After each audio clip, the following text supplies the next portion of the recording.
Once upon a time, a long time ago, there lived a king named Midas. Midas was a very rich king, but he was not a happy king. For with all his treasures of gold and jewels, this greedy man still longed for more wealth. All day he would think only of gold. Restless nights as he tossed about on his royal bed, he dreamed of more gold. He wanted above all else to become the wealthiest man in the world, and often he would forget his young daughter Marigold, whom he truly loved very much. And so for long hours, little Marigold played all alone among the lovely flowers of the spacious palace grounds. Bright, shining yellow flowers were her favorites, and she fashioned each day a bouquet of the most perfect of them to put upon the palace tables.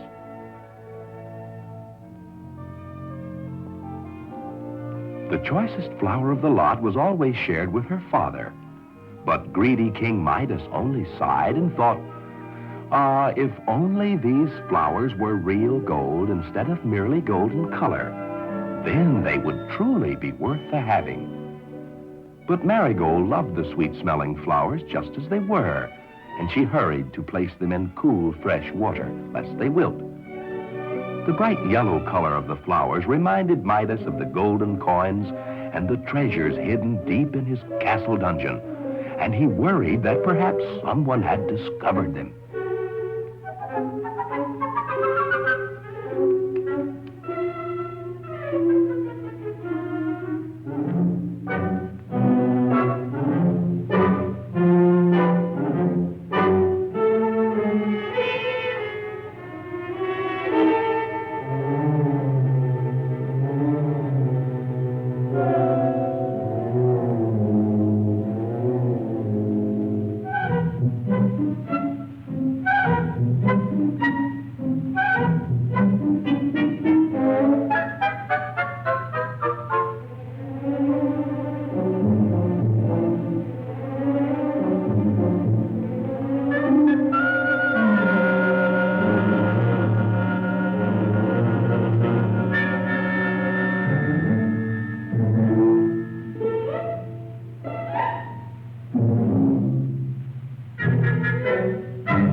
"Who are you, and how did you get in here?" cried King Midas in great surprise.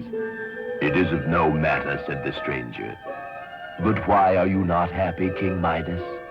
You have more golden treasures and more golden coins than you can possibly count in a day.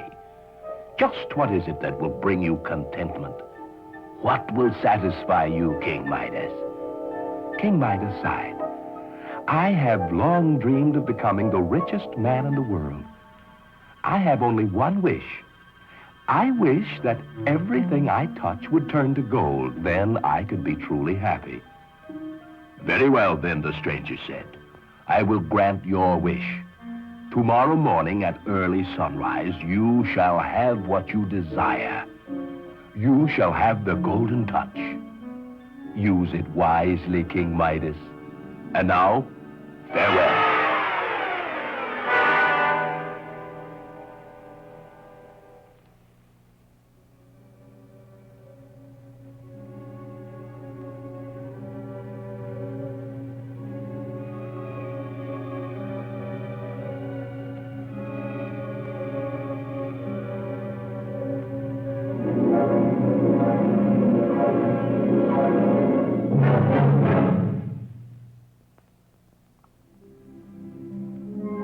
Not wanting to go to bed lest he oversleep, the king dozed that night in a chair at the head of his dining table.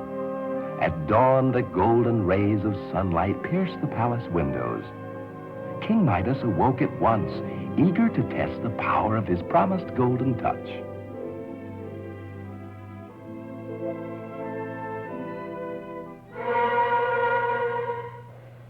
first, the king could not believe it possible. But when he rapped upon the chair, he knew it to be solid gold. Then one slight touch of his hand, and his throne too turned to glittering gold. Now King Midas knew that as long as he lived, he, King Midas, would be the wealthiest man in the world. For who could have more gold than he?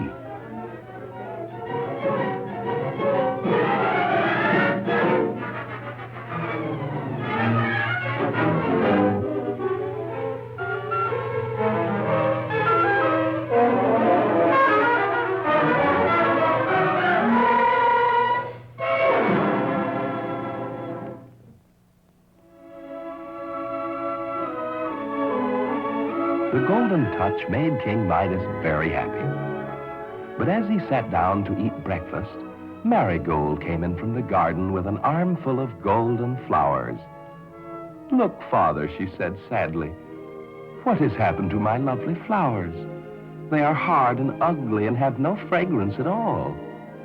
"Wonderful, my dear," said the king. "They are real gold. Imagine real gold. Come now, sit down and eat your breakfast."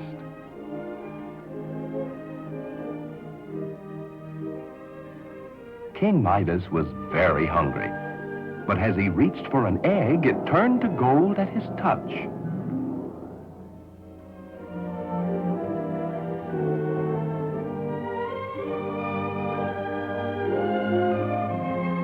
And as he picked up the loaf of bread, it too turned to gold. "Oh, this will never do," thought the king to himself. "Such a costly breakfast and not a thing to eat." He was angry with himself for ever having wished for the golden touch, and he was angry at the stranger for having granted his wish. It saddened Marigold to see her father so troubled. She wanted to comfort him. But when the old king touched her arm, poor little Marigold became a statue of rigid gold. King Midas, surrounded by all his golden treasures, now knew how all alone he was. Through his sobs, he heard the voice of the stranger. "Well, my friend, so you have made a discovery." Midas wept, for through his own greediness, he had lost the one thing he truly loved. "Which would you rather have, Midas? The precious golden touch or a glass of cool water?" "A glass of cool water," cried Midas. "The golden touch or a crust of bread?" said the stranger. "A crust of bread," answered Midas eagerly. "The golden touch or your daughter?" "Oh, my child, my dear, dear child," wept Midas. "Very well, then. If you wish to be relieved of the golden touch, wash your hands in the water of the river outside your garden. Then take a vase of the same water and sprinkle it over anything you wish to change back to its former state. Remember me." And the stranger disappeared.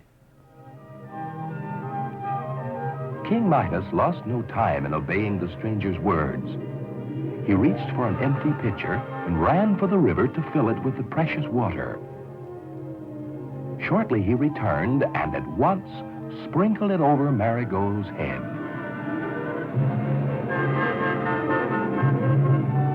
Soon all traces of the golden touch were gone, and he began to hate the sight of anything made of gold. The only gold that he did enjoy was the gold in his little daughter's hair. And so we are told, they lived happily ever after.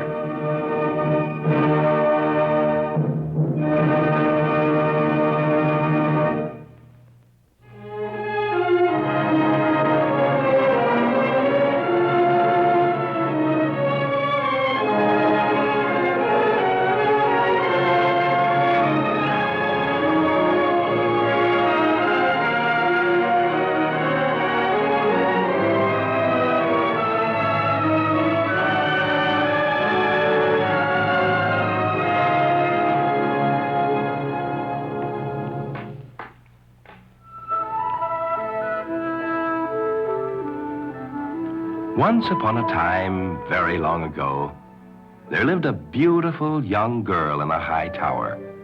Her name was Rapunzel, and she had long, beautiful yellow hair, as fine as spun gold.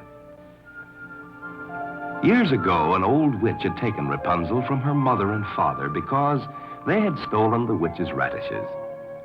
And now the old woman had locked Rapunzel in a lonely tower that had no doors and only one window at the very top.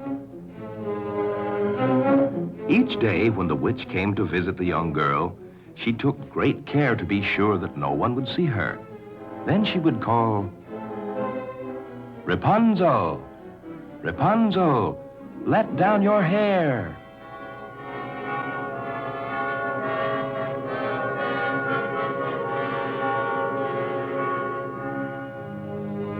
Rapunzel had to do as she was told, and soon her hair would ripple down over the windowsill like a gleaming golden waterfall. Then the old witch would cast a magic spell, and Rapunzel's hair would form into braids all by itself.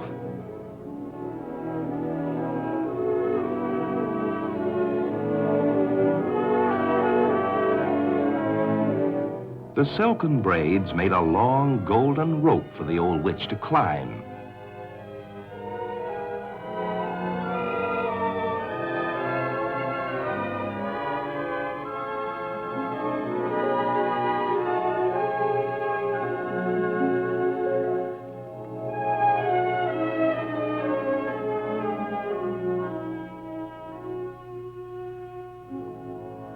The old woman was very jealous of Rapunzel's beauty. Each day she would sit for hours watching her. They lived this way for several years, until one day a prince walking along the mountain path chanced to see the tower.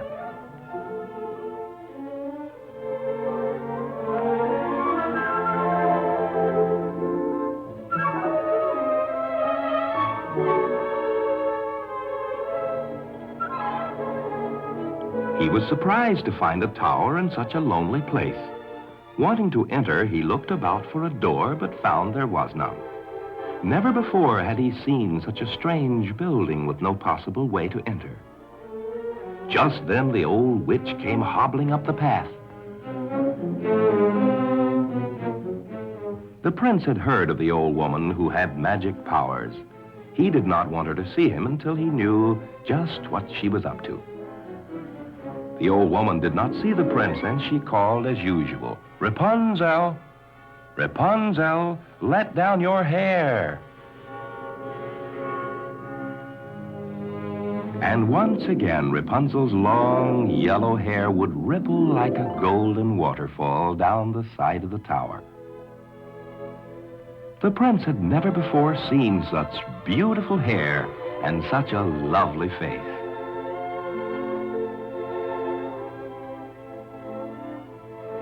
And again the witch would cast her magic spell.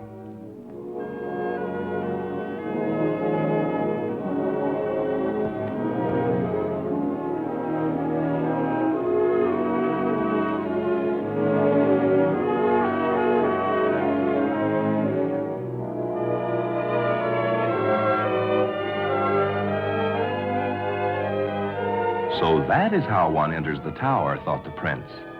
And he waited for hours for the old witch to leave so that he could speak to the beautiful girl with the long golden hair.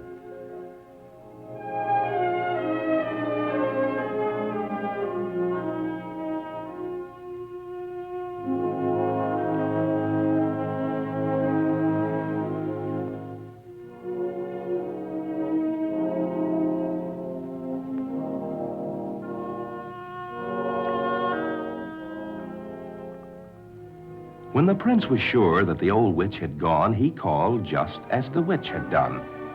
"Rapunzel, Rapunzel, let down your hair."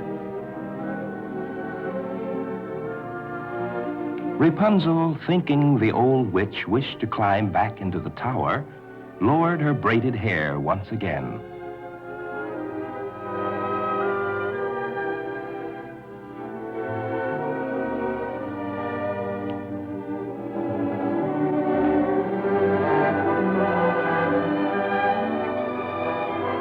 Rapunzel was afraid of the prince, for she had never seen a young man before.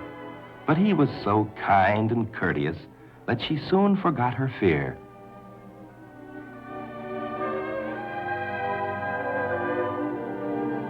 And now that the prince saw Rapunzel quite closely, she was even more beautiful than he had thought. And when he knelt and gallantly kissed her hand, it made Rapunzel very happy.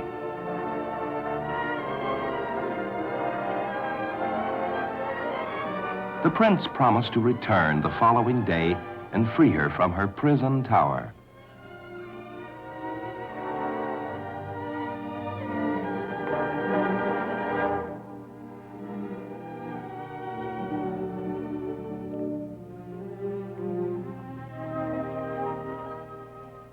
The next day, the witch came to the tower at the usual time. Rapunzel absent-mindedly said to the witch, "How is it that you take so long to climb up to the window while the prince climbs so swiftly?" Then she realized what she had said. "Oh, you wicked girl," cried the old witch. "I thought I had you safely hidden from everyone.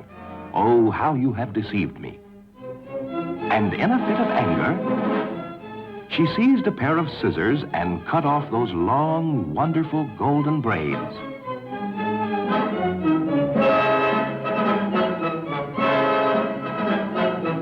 Just then, the prince arrived at the foot of the tower. He called, "Rapunzel, Rapunzel, let down your hair."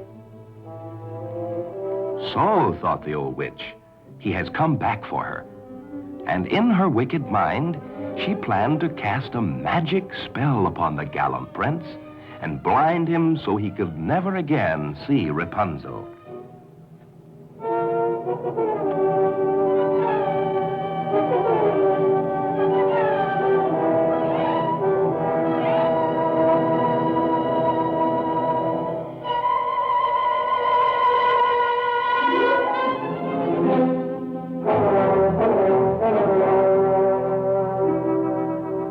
The poor prince escaped with his life, but the witch's curse left him blind and helpless.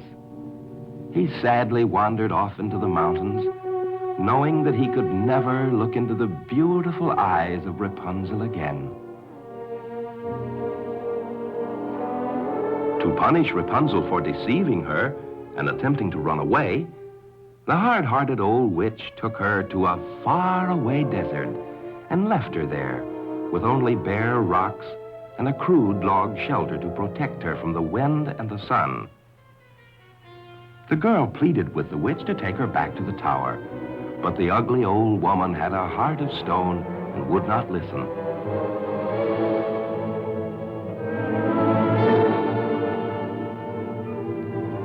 For many months, Rapunzel lived alone in the desert, with nothing to eat but the roots of desert plants.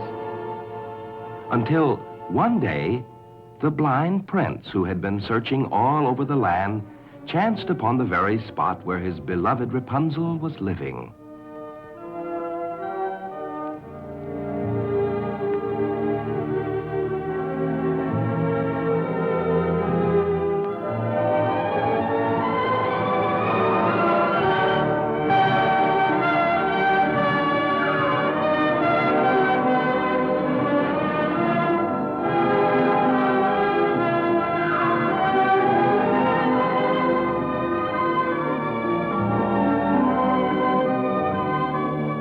When she saw her gallant prince was blind, she wept. A large tear fell upon his eyes. It broke the witch's evil spell. And happily the prince once more could see his beautiful Rapunzel.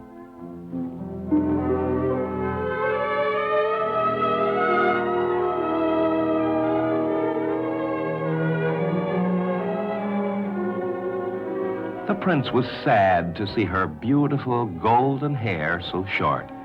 But now that the magic spell was broken, when he touched her hair, it began to grow longer and longer until its wavy strands glistened again in the sunlight. The prince then took his beloved Rapunzel back to his castle, where they had a royal wedding, and they lived happily ever after.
There was an ancient carver that carved of a saint.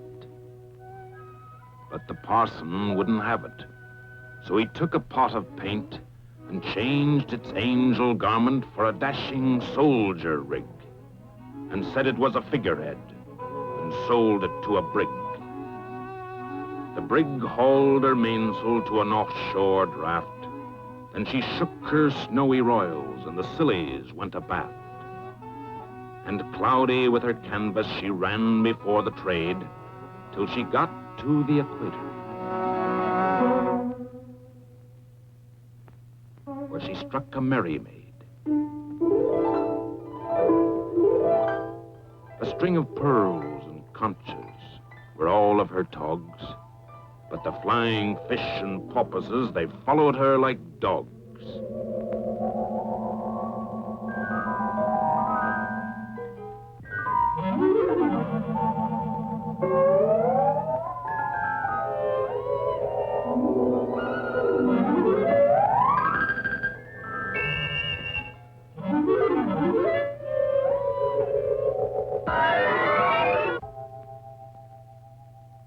She had a voice of silver and lips of coral red. She climbed the dolphin striker and kissed the figurehead.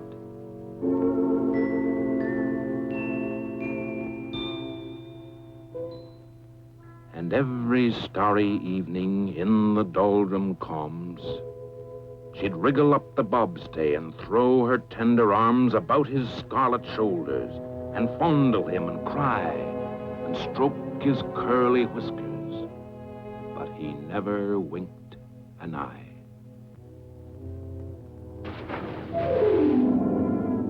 She couldn't get an answer to her tears and moans, so she went and told her daddy, told the ancient Davy Jones.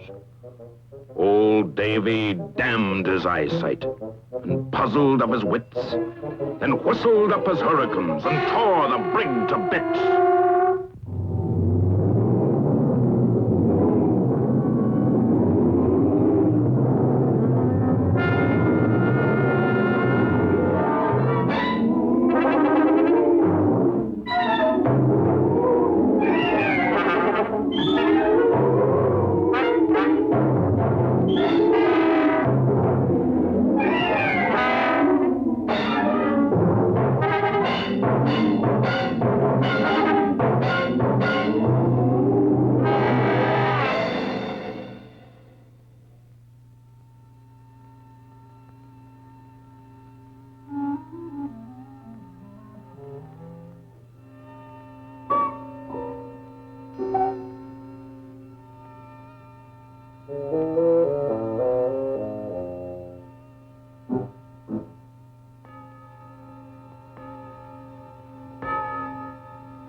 the wrecks lie rotting, and great sea serpents creep. In a gleaming grotto, all built of sailors' bones, sits the handsome figurehead, listening to Miss Jones.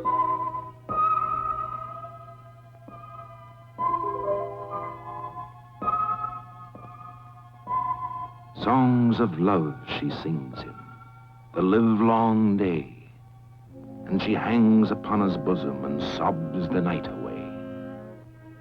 But he never, never answers, for beneath his soldier's paint, the wooden-headed effigy still thinks that he's a saint.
Once upon a time, a little girl lived with her mother in a small stone cottage near the edge of a great forest.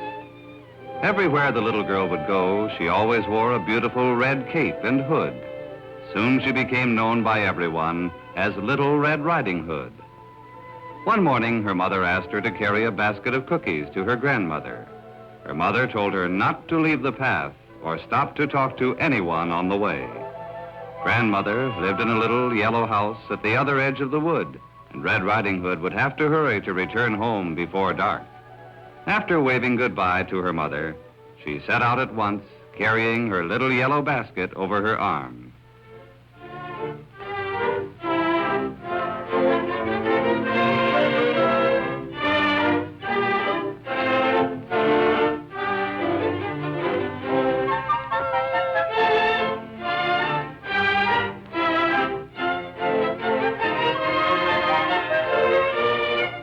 First, Red Riding Hood walked straight along the bright forest path. But soon, near the riverbank, she saw a beautiful field of wildflowers. They were growing everywhere under the tall, green trees. She thought it would be great fun to pick a few flowers to surprise her grandmother. Then she remembered. Her mother had told her she must not leave the path. But the day was so beautiful, the forest so friendly, and the flowers so colorful, that she thought there could be no harm in disobeying her mother just this one time.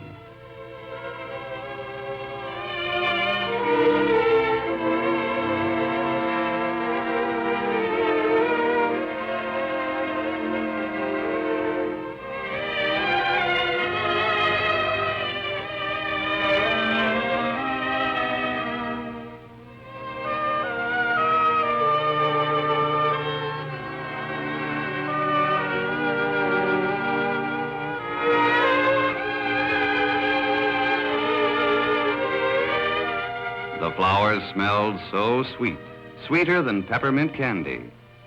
Then Red Riding Hood heard a gruff voice say, "Yes, they certainly are beautiful flowers." She turned and saw the big greedy wolf of the forest standing on top of a rock. Red Riding Hood had never seen a wolf before, so she was not afraid. She thought he was the biggest and most beautiful brown dog she'd ever seen. He appeared so friendly, too, when he spoke to her. She didn't know what a wicked animal a wolf could be. Mr. Wolf asked her what she was doing all alone in the forest. Red Riding Hood told him she was on her way to her grandmother's house, with some fresh cookies and a bouquet of flowers. "And where does your grandmother live?" asked the wolf. "She lives in a small yellow house with a red roof just over the hill." "Well," said the wolf, "good day to you, my little girl." And he disappeared into the bushes. Red Riding Hood was disappointed to see the wolf go. She wanted him to stay longer, but it was getting late, and it was best that she be on her way.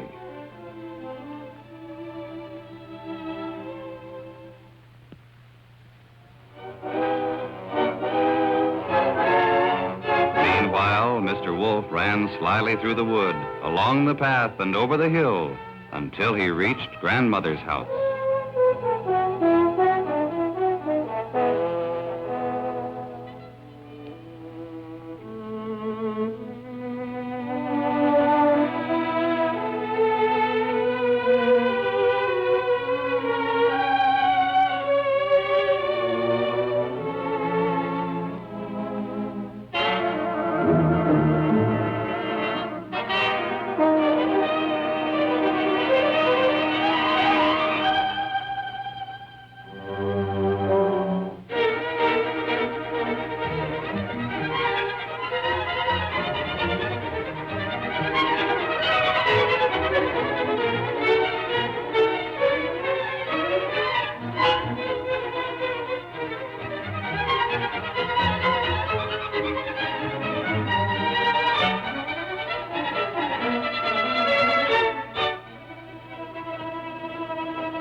When Red Riding Hood arrived at her grandmother's house, she knocked at the door, but there was no answer. She knocked again, and a strange, gruff voice said, "Lift the latch and come in." It was strange, but the bright sunshine of the forest made Grandmother's room appear very dark. It seemed so dark to Red Riding Hood that she could hardly see her grandmother in bed. Grandmother looked so different, and her voice sounded so deep and gruff. Perhaps Granny had been ill with no one to look after her. "Oh, Grandmother, how you've changed. What long ears you have," said Little Red Riding Hood. "All the better to hear you with, my dear," replied the wolf. "Oh, but Grandmother, your nose. What a long nose you have." "All the better to smell with, my dear," replied the wolf. "Oh, Grandmother, what large eyes you have." "All the better to see you with, my dear," said the wolf. And then Red Riding Hood saw clearly his long, sharp teeth. "But Granny, what great sharp teeth you have." "All the better to eat you with, my dear."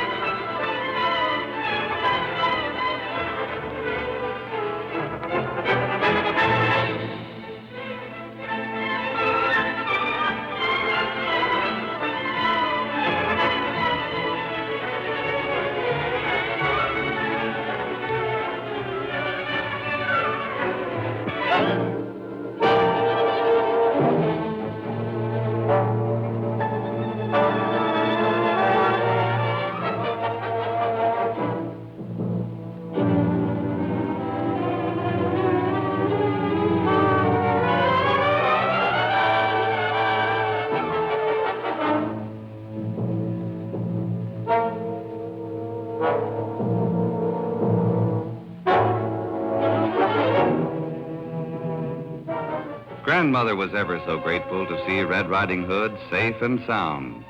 The brave huntsman was very proud of his trusty old gun. Grandmother and Red Riding Hood thanked him for killing the wolf and saving their lives. The hunter bade them farewell, proudly shouldered his gun, and marched back along the path to his home in the forest. Red Riding Hood was happy to know that the greedy wolf of the forest could never again frighten or harm her. So she started cheerfully for home to join her mother where she lived happily ever after.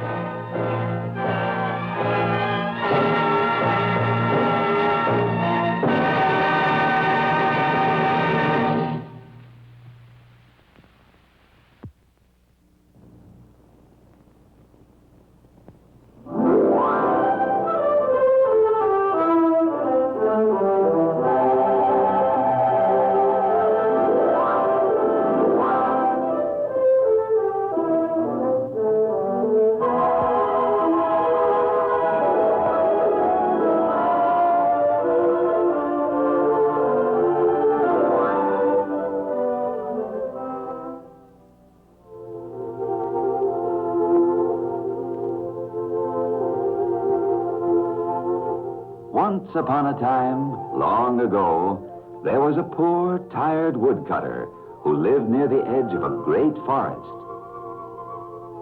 He had 2 children, a boy who was named Hansel and a little girl named Gretel.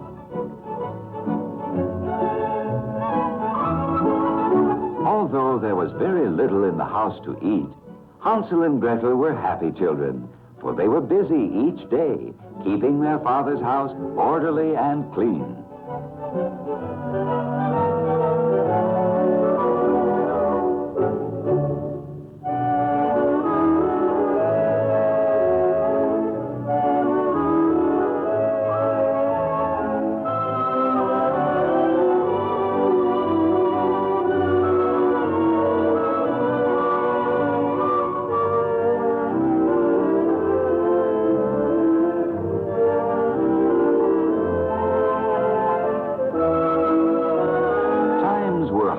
For the woodcutter. Often all the food he could bring home for their supper was a little stale bread and a half pitcher of milk. He was so worried, as it was barely enough to keep his children from starving.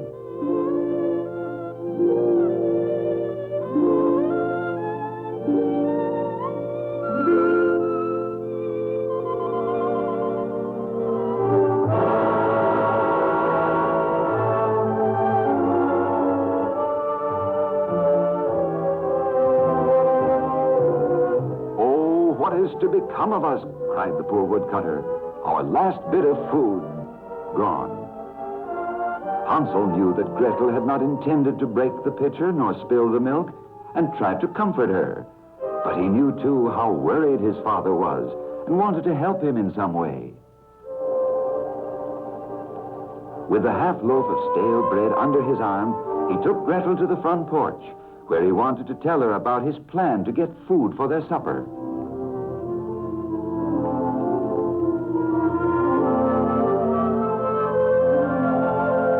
We shall go into the forest and fill our basket with nice ripe berries, said Hansel.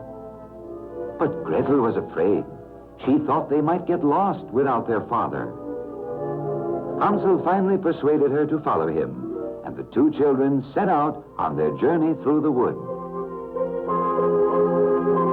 Finally, Hansel began to break off pieces of bread and drop them along the path. See, Gretel, said Hansel, when our basket is filled with berries, we shall follow the trail of breadcrumbs back to our house.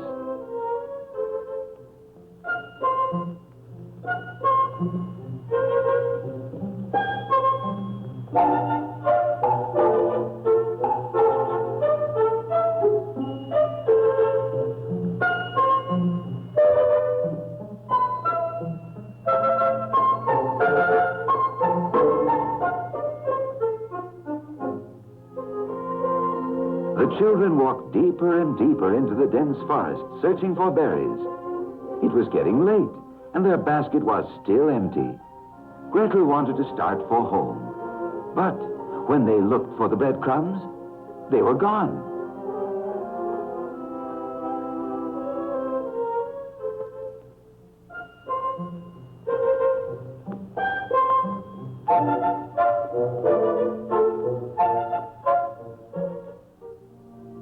Don't be afraid, said Hansel. In the morning, we shall find our way home, somehow.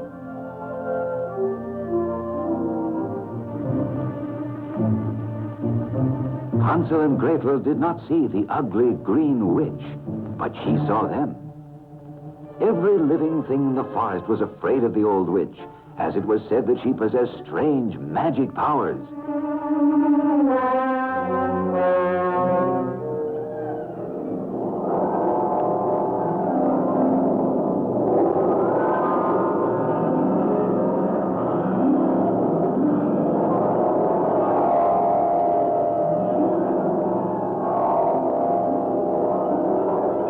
What a beautiful gingerbread house it was for two hungry children to find in the lonesome forest. Hansel thought it strange that they hadn't noticed it before. The roof was made of ginger snaps, the chimney of blocks of taffy candy, and the sides were covered with frosted cookies.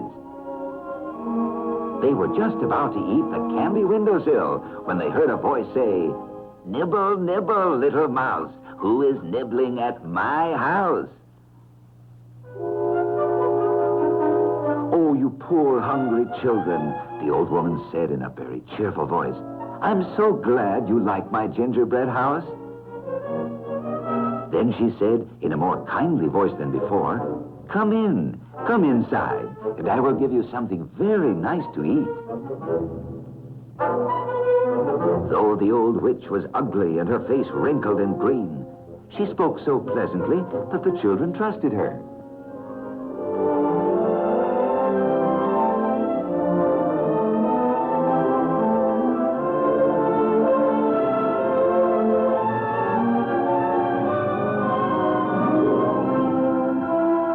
Hansel and Gretel were so very hungry, and there before them was a feast good enough for a king. The witch's table was spread with candies, puddings, sodas, and ice cream. Many more wonderful things than they had ever had at home.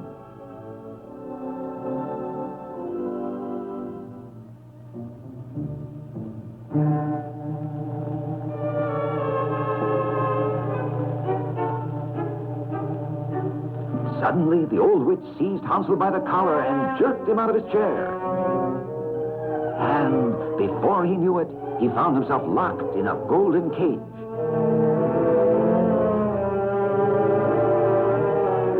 Then she said to poor little Gretel, "Now you, child, put more wood on the fire. Go do as I say. We are going to bake gingerbread today."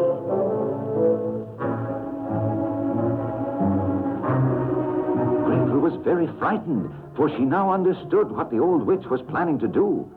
Poor Hansel was going to be baked into a gingerbread boy.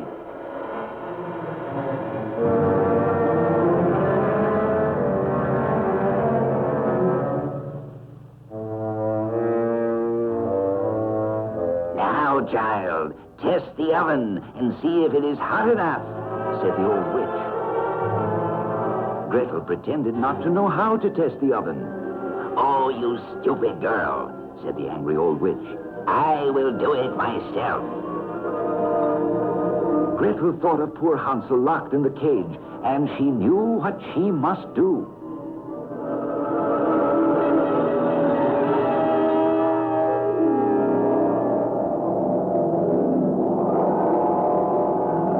When the witch was destroyed, the enchantment of the gingerbread house was broken, and Hansel and Gretel were free.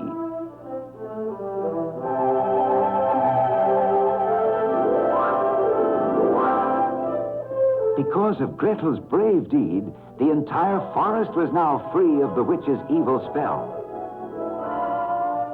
The animals sent a quick-footed white rabbit to tell Hansel and Gretel how happy and how grateful they were, and to show them where the old witch had hidden her treasure chest of gold and silver and precious jewels.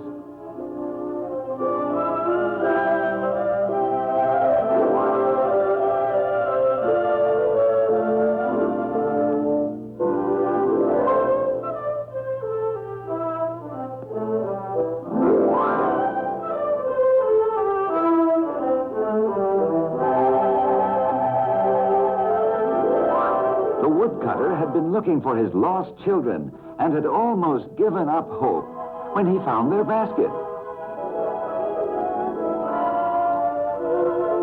What a happy little family they were to be all together again. Now, with the wonderful treasure chest full of gold and jewels, they need never go hungry again. And they lived happily ever after.